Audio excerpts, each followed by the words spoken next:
ಸ್ವರಾಜ್ಯೋತ್ಸವ ಅಂತ ಈ ಒಂದು ಕಾರ್ಯಕ್ರಮ ಅದ್ಭುತವಾದ ಒಂದು ಕಾರ್ಯಕ್ರಮ. ಎಷ್ಟು ಅವಶ್ಯಕತೆ ಇದೆ ಈ ರಾಜ್ಯಕ್ಕೆ ಮತ್ತು ಈ ಕ್ಷೇತ್ರಕ್ಕೆ? ನಿಮಗೆ ಇಲ್ಲಿ ಎಲ್ಲಾ ಕಡೆ ಸ್ಟಾಲ್ಸ್ ನೋಡ್ಕೊಂಡು ಹೋಗ್ತೀವಲ್ಲ, ಆ ತರ ನೋಡೋದಲ್ಲ. ಬಹಳ ಆಳವಾಗಿ ಅವ್ರ ಜೊತೆ ಇಂಟರಾಕ್ಟ್ ಆಗಬೇಕು. ಒಂದು ನಮ್ಮ ಹಳ್ಳಿಗಳ ಪರಿಸ್ಥಿತಿ ಇವತ್ತು ಏನಾಗಿದೆ ಅನ್ನೋದ್ರ ಬಗ್ಗೆ ಅಂಕೆ ಸಂಖ್ಯೆಗಳ ಸಮೇತ ಸುಂಡೇನಹಳ್ಳಿದು ಒಂದು ಉದಾಹರಣೆ ಇದೆ.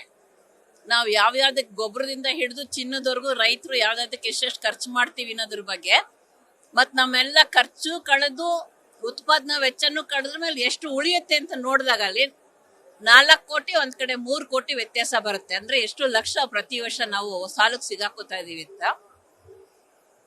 ಅದರ ಜೊತೆಗೇನೆ ಅವ್ರು ಬರೀ ಸಮಸ್ಯೆನ ಫೋಕಸ್ ಮಾಡಿಲ್ಲ, ಅದಕ್ಕೆ ಪರಿಹಾರನ್ ಕೂಡ ಏನು ಮಾಡಬಹುದು, ಹಳ್ಳಿಗಳಲ್ಲಿ ಏನ್ ಮಾಡಿದ್ರೆ ಅಂದ್ರೆ ಮೌಲ್ಯವರ್ಧನೆ ಮಾಡೋದಿರ್ಬೋದು, ಅಥವಾ ನಮ್ಮ ಉತ್ಪಾದನಾ ವಿಧಾನನ ಬದಲಾಯಿಸ್ಕೊಳ್ಳೋದಿರ್ಬೋದು, ಜೀವನ ಶೈಲಿನ ಸರಳಗೊಳಿಸೋದು, ಇವೆಲ್ಲದರ ಬಗ್ಗೆ, ಮತ್ತೆ ನಾಟಿ ಬಿತ್ತನೆ ಬೀಜದಿಂದ ಹಿಡಿದು ನಾಟಿ ಗೊಬ್ಬರಗಳಿಂದ ಹಿಡಿದು ನಾಟಿ ಕ್ರಿಮಿನ ಅಂದ್ರೆ ರಾಸಾಯನಿಕ ಮುಕ್ತ ವ್ಯವಸಾಯದ ಬಗ್ಗೆ ತುಂಬಾ ಕಾನ್ಸಂಟ್ರೇಷನ್ ಮಾಡಿದ್ದಾರೆ.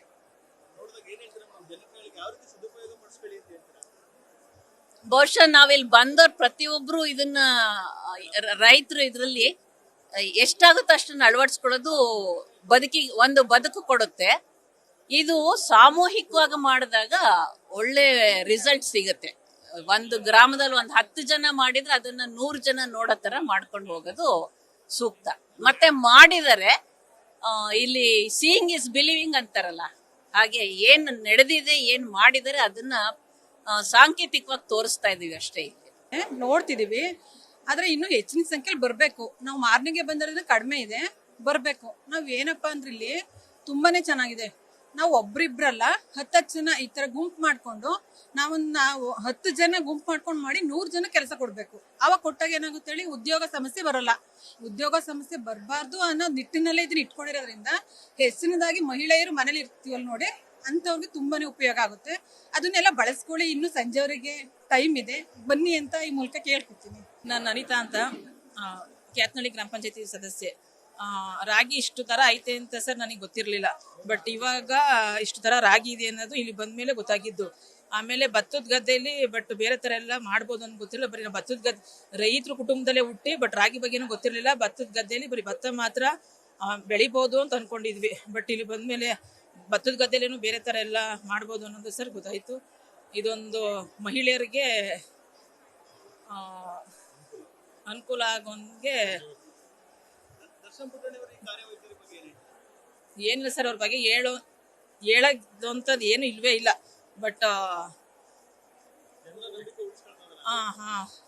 ಖಂಡಿತ ಅವ್ರ ಬಗ್ಗೆ ನನ್ಗೇನು ಹೇಳ್ಬೇಕು ಅಂತ ನಂಗೆ ಗೊತ್ತಿಲ್ಲ. ದರ್ಶನ್ ಪುಟ್ಟಣಿ ಅವ್ರ ಬಗ್ಗೆ ಬಟ್ ಮಹಿಳೆಯರಿಗೆ ಬಟ್ ಎಲ್ಲರಿಗೂ ಅನುಕೂಲ ಆಗೋಂಗೆ ಅನಿತಾ. ನಾವು ಇಲ್ಲಿ ರೈತರ ಪರವಾಗಿ ನಾವು ಎಷ್ಟೋ ಸುಮಾರು ವರ್ಷದಿಂದ ನಾವು ಸಿಟಿ ಕಡೆ ಎಲ್ಲ ಇದ್ದು ನೋಡಿ, ಬಾಂಬೆ ಎಲ್ಲ ಹೊರಗಡೆ ಎಲ್ಲ ಹೋಗಿ ನೋಡಿಕೊಂಡು ಬಂದೋರ್ಕಿಂತ ಹೆಚ್ಚಕ್ಕಿಂತ ಇಲ್ಲಿ ಸಾವಯವ ಮತ್ತು ರೈತರು ಪರವಾಗಿ ಎಲ್ಲ ಮಾಡಿರೋದ್ರಿಂದ ತುಂಬಾ ಅನುಕೂಲತೆ ಆಗ್ತೈತೆ. ತುಂಬಾ ಅಂದ್ರೆ ಇದೆಲ್ಲ ನೋಡ್ತಾ ಇದ್ರೆ ಒಂದು ಹೊರಗಡೆಗಿಂತಲೂ ಇಲ್ಲಿ ನಮ್ಮ ರೈತರದು ಅದ್ರ ಬೆಲೆ ಏನು, ಅದ್ರ ರಾಗಿ ಭತ್ತ ಸಾವಯವ ಪ್ರತಿಯೊಂದು ತಿಳ್ಕೊಳ್ಳಿಕ್ಕೆ ತುಂಬಾ ಅವಕಾಶ ಇದೆ. ಅದನ್ನ ತಿಳ್ಕೊಂಡು ಮುಂದುವರಿಸ್ಕೊಂಡು ಅದಕ್ಕೊಂದು ಬೆಲೆ ಭಾವನೆಗಳನ್ನು ಕೊಟ್ಟರು ಸುಧಾ ಒಳ್ಳೇದಾಗುತ್ತೆ ಪ್ರತಿಯೊಂದು ಕಡೆಯಿಂದಲೂ ಅಂತ ನಾವು ಹೇಳಿಕ್ ಇಷ್ಟಪಡ್ತೀವಿ. ಯಾವ ರೀತಿ ಅಂದ್ರೆ ಅವ್ರು ಬೆಂಬಲ ಕೊಟ್ರೆ ಒಳ್ಳೇದು ಅಂತ ನಮ್ಗೆ ಅನ್ಸುತ್ತೆ. ಅವ್ರು ಬೆಂಬಲ ಕೊಟ್ರೆ ಎಲ್ಲ ಪ್ರೋತ್ಸಾಹದಿಂದ ಬೆಂಬಲ ಕೊಟ್ರೆ ಅನುಕೂಲ ಆಗುತ್ತೆ. ಮತ್ತೆ ದರ್ಶನ್ ಅವ್ರ ಬಗ್ಗೆ ಹೇಳ್ಬೇಕು ಅಂದ್ರೆ ಇಲ್ಲಿ ರೈತರ ಪರವಾಗಿ ಅವರು ಸಲಿಗೆ ಕೊಟ್ಟಿರೋದ್ರಿಂದ ಇಲ್ಲಿ ಎಷ್ಟೋ ಹೆಣ್ಮಕ್ಳಿಗೆ ಆಗ್ಲಿ ಪ್ರತಿಯೊಂದು ಪ್ರಿಪೇರ್ ಆಗ್ಲಿಕ್ಕೆ ಆಗ್ಲಿ ಒಂದು ಬೆಂಬಲ ಒಂದು ಸ್ಥಾನ ಸಿಕ್ಕಿದೆ ಅಂತ ನಾವು ಹೇಳಿಕ್ ಇಷ್ಟಪಡ್ತೀವಿ. ಪ್ರತಿಭಾ.